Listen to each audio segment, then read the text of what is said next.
I was feeding the chickens when I heard the trucks. 3 of them, rumbling down my gravel driveway like they owned the place. I'd lived on this farm for 42 years. Inherited it from my father, who'd inherited it from his father. The barn they were heading toward had stood here since 1875, weathered and beautiful in its own stubborn way. A woman in a crisp business suit stepped out of the lead vehicle, clipboard in hand. Behind her, 2 bulldozers idled menacingly. She didn't even look at me as she approached, just started talking about violations and community standards. I stood there in my work boots, chicken feed still in my hands, trying to understand what was happening. The HOA, she explained, had deemed my barn a hazard. They'd sent letters, she claimed, warnings, notices. I'd received nothing, not a single piece of paper.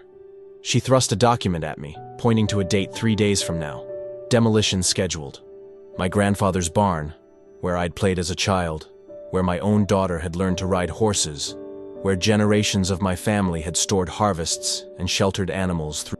I felt my hands shake. Not from fear. This woman, this stranger, was standing on my property telling me they were going to destroy a piece of my family's history. The bulldozers revved their engines, as if eager to begin. She handed me a business card. Patricia Moreland, HOA president. She smiled, but it didn't reach her eyes. Then she left, taking her convoy with her, leaving me standing in a cloud of dust and disbelief. I'd never wanted to join an HOA. When they'd formed 5 years ago, incorporating the rural roads around my property, I'd voted against it. So had most of my neighbors. But the developers building those new suburban houses 2 miles down had enough votes to push it through.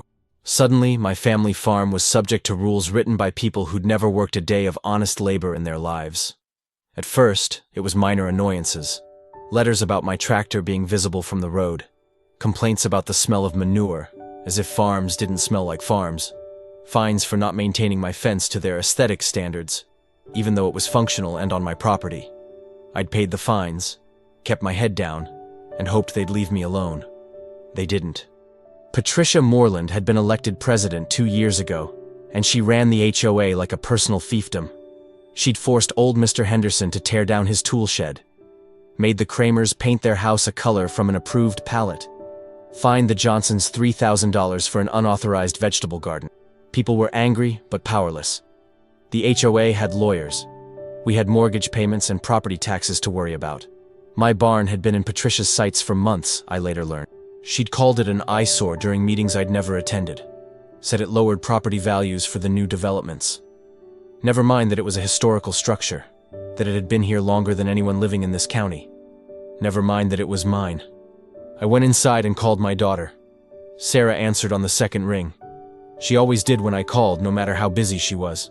My daughter had grown up on this farm, mucking out stalls and baling hay alongside me after her mother passed. She'd left for law school, excelled, and eventually became a county court judge. I'd never been prouder of anyone in my life. I explained what had happened, trying to keep my voice steady. There was a long silence on the other end. When Sarah finally spoke, her tone was ice cold.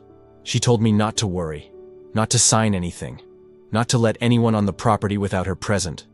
She'd be there within the hour. True to her word, Sarah's car pulled up 58 minutes later. She'd brought her briefcase and a determined expression I recognized from her childhood. That was the face she'd worn when the school principal had tried to expel her friend unfairly. The face she'd had when she'd argued her first case in moot court. The face that meant someone was about to have a very bad day. We sat at my kitchen table, the same one where she'd done homework and where we'd shared countless meals. She reviewed every document I had, which wasn't much. Then she made phone calls, to the county recorder's office, to the historical society, to someone at the state preservation office. Between calls, she explained that the HOA had overstepped badly.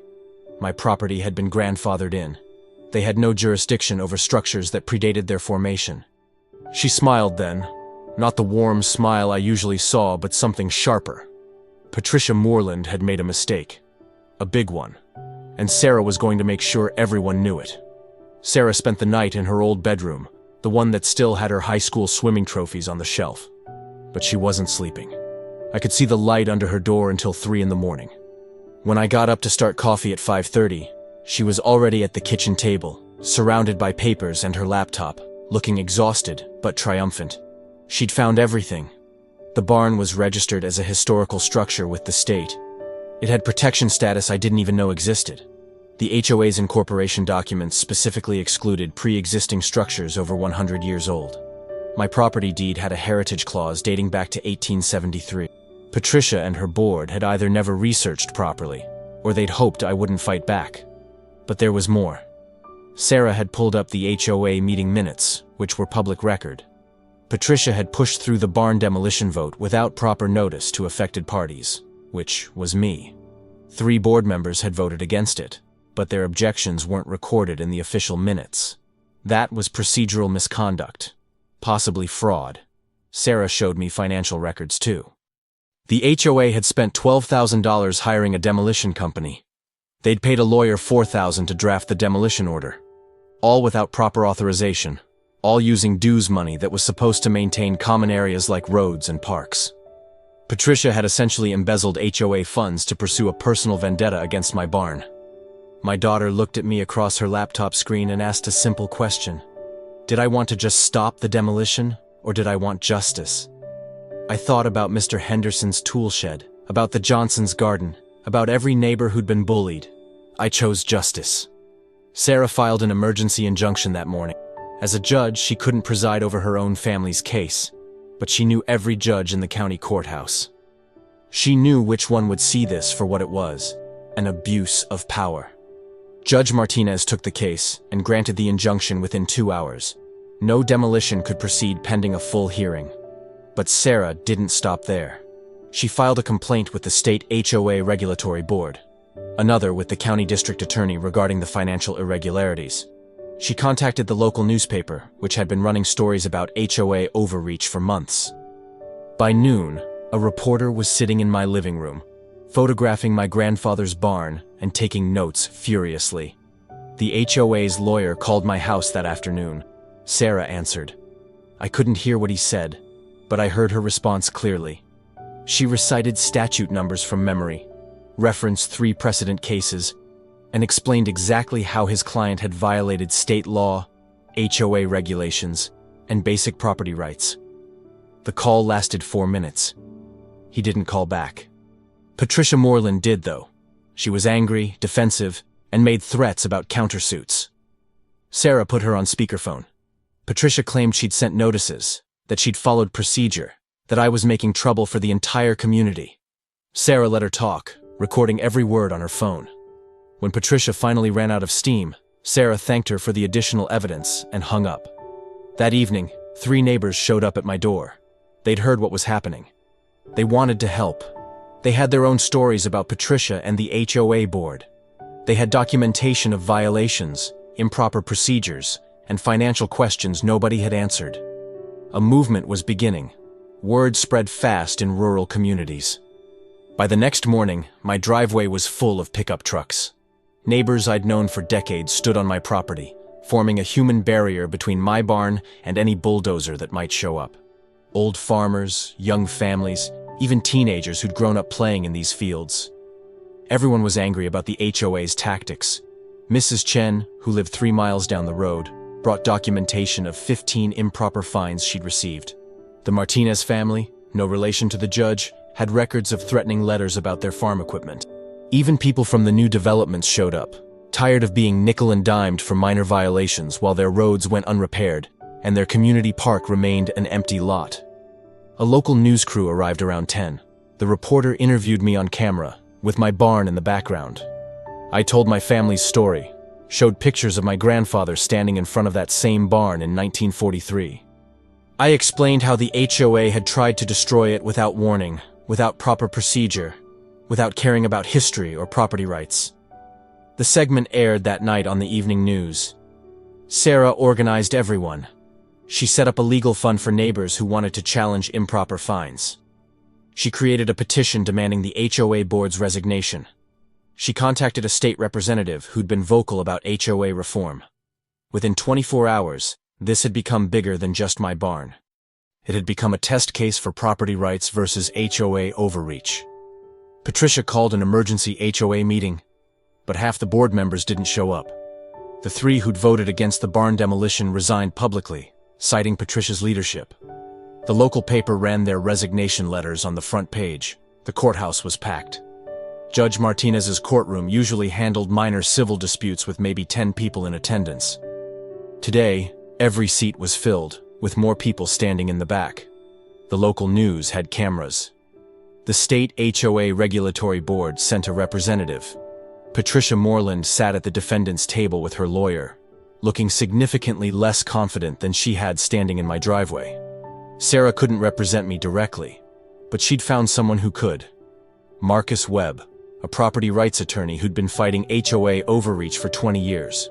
He'd taken my case pro bono, excited by the publicity and the clear-cut violations. He was thorough, methodical, and absolutely devastating in his presentation. Marcus displayed the historical registry documents. He walked through the HOA incorporation papers, highlighting the exclusion clause. He showed the judge meeting minutes with missing votes and improper procedures. He presented financial records showing unauthorized spending. Patricia's lawyer tried to object, but Judge Martinez overruled him each time. The evidence was overwhelming. Then Marcus called witnesses. The 3 resigned board members testified about Patricia's threats when they'd opposed the barn demolition. The HOA's accountant testified about financial irregularities she'd reported and been ignored. Neighbors testified about intimidation tactics and improper fines. Each testimony built a picture of systematic abuse of power. Patricia took the stand in her own defense. It was a mistake. Marcus asked simple questions about procedure and bylaws. She contradicted herself 3 times. She admitted she'd never personally inspected the barn's structural integrity, despite calling it a hazard. She acknowledged she'd never researched its historical status. She'd simply decided it should go, and she'd used her position to make it happen. Judge Martinez's expression grew colder with each answer. Judge Martinez didn't need long to deliberate. She ruled from the bench, which Sarah told me later was unusual but not unprecedented. The judge's voice was clear and firm as she spoke. The HOA had violated multiple statutes regarding proper notice, procedural requirements, and property rights. The demolition order was void. The HOA was permanently enjoined from any action regarding my barn without proper historical review and my explicit consent. But Judge Martinez wasn't finished. She ordered the HOA to reimburse my legal fees. She ordered a full financial audit of the HOA's accounts to be conducted by an independent firm at the HOA's expense. She ordered the HOA to notify every property owner of their right to appeal any fines or violations imposed in the past 2 years. And she ordered Patricia Moreland personally to pay $15,000 in damages for harassment and emotional distress. The courtroom erupted. People cheered. Patricia's face went white. Her lawyer immediately began talking about appeals, but Judge Martinez cut him off. She noted that if the HOA appealed and lost, she would consider imposing additional sanctions. The lawyer went quiet. Smart man. Outside the courthouse, reporters surrounded us. Marcus gave a statement about property rights and due process. Neighbors celebrated. Mrs. Chen actually hugged me, tears in her eyes. The Martinez family invited everyone to a barbecue that weekend. Even the state representative showed up, promising to introduce legislation to prevent similar HOA overreach. Sarah stood beside me, professional and composed, but I saw the satisfaction in her eyes. This was why she'd gone to law school. Not for the salary or the prestige, but for moments like this, when justice actually prevailed, when the powerful couldn't just bulldoze over the powerless, when families like ours could keep what was theirs. The financial audit revealed more problems than anyone expected. Patricia had been using HOA funds like a personal checking account. She'd hired her brother's company for landscaping work at inflated prices. She'd approved bonuses for herself without board votes. She'd spent community money on a lawyer to pursue personal grudges. The total misappropriation exceeded $60,000. The state HOA regulatory board suspended our HOA's charter pending restructuring. Patricia resigned before they could remove her, but it didn't matter. The district attorney filed criminal charges, embezzlement, fraud, and abuse of authority. Her lawyer negotiated a plea deal that included restitution, probation, and a permanent ban from serving on any HOA board in the state. 3 neighbors sued to recover improper fines. They won. The HOA's insurance company paid out, then dropped coverage. Without insurance, the HOA couldn't legally operate. The remaining board members held a community vote. dissolve entirely or completely restructure with new bylaws and strict financial oversight. The vote wasn't even close. People wanted change. I attended the restructuring meetings. So did Sarah, as a concerned property owner rather than a judge. We helped write new bylaws that protected property rights, required transparency, and prevented any single person from having Patricia's level of unchecked power. We established term limits for board members. We required quarterly financial reports. We made sure every property owner had a real voice. The new HOA was smaller, more focused on actual community needs like road maintenance and snow removal. No more aesthetic police. No more harassment about barns or tool sheds or vegetable gardens. Just neighbors helping neighbors, which was what it should have been from the start. With the legal battle won, I could finally focus on my barn. The stress of nearly losing it had made me realize how much I'd neglected its maintenance. The roof needed work. Some boards were rotting. The foundation could use reinforcement. It was still structurally sound, but it deserved better than just survival. It deserved restoration. Sarah connected me with the State Historical Preservation Office. They had grants for structures like mine. I applied and received enough funding to cover materials and a skilled restoration carpenter who specialized in 19th century construction techniques. Work began in spring, and I was there every day, learning and helping where I could. The carpenter, an older man named Tom who'd restored barns across 3 states, treated the work with reverence. He matched wood grains, used traditional joinery methods, and consulted historical photos I'd found in my father's papers. When he uncovered the original builder's mark carved into a beam, dated April 1875, he called me over like he'd found gold. In a way, he had. Neighbors stopped by to watch the progress. Some volunteered to help with painting and cleanup. The Martinez kids asked questions about how barns were built before power tools. Mrs. Chen brought lunch for the workers. It became a community project, bringing people together in a way Patricia's HOA never had. We weren't just restoring a barn. We were restoring faith in preservation, in history, in standing up for what mattered. The local paper documented the restoration with weekly photos. The Historical Society added my barn to their heritage tour. By summer's end, it looked better than it had in decades, maybe better than it had in a century. Traditional red paint, white trim, strong roof, solid foundation. My grandfather would have been proud. We held a barn raising party, an old tradition I remembered from childhood. Not raising a new barn, but celebrating the restored one. I invited everyone who'd supported us, neighbors, lawyers, judges, reporters, even the state representative. Sarah helped me organize, turning it into a community event with food, music, and tours of the barn. Over 200 people showed up. They admired the craftsmanship, the historical details, the way the old and new wood blended seamlessly. Tom the carpenter explained his techniques to anyone who'd listen. Children climbed in the hayloft, experiencing what my own daughter had decades ago. Teenagers took selfies in front of it, which amused me more than it probably should have. Marcus Webb gave a short speech about the importance of standing up to overreach, of knowing your rights, of not backing down when you're right.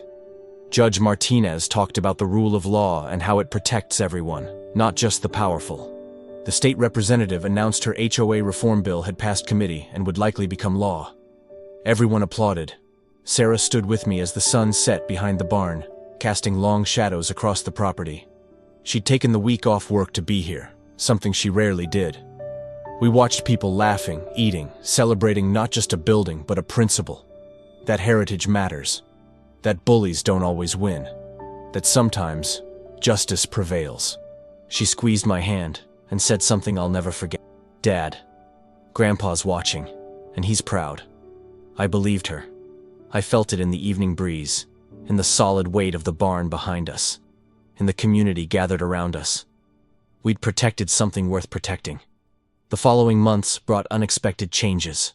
The state representative's HOA reform bill passed, largely inspired by our case.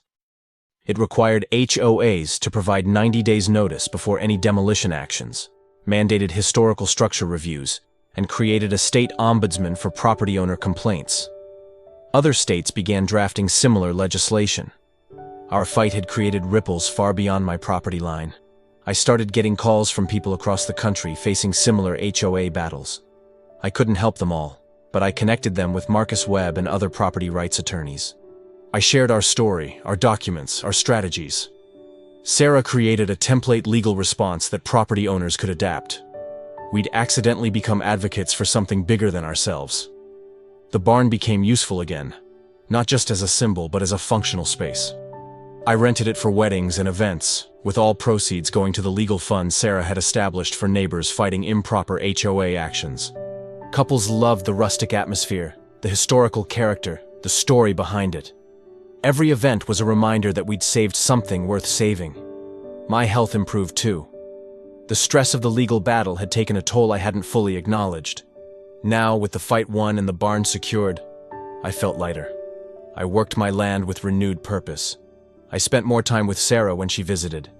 I attended the new HOA meetings, not as a victim, but as an engaged community member, making sure we never returned to Patricia's way of doing things. Mr. Henderson rebuilt his tool shed. The Johnsons replanted their garden, bigger than before. Mrs. Chen stopped paying improper fines and got refunds for past ones. The community healed. A year after the hearing, a university professor contacted me. She was writing a book about property rights and HOA governance, and she wanted to include our case as a primary example. I agreed, with one condition. Any proceeds from chapters about us would go to historical preservation efforts. She accepted immediately. The book was published 8 months later and became required reading in several law schools.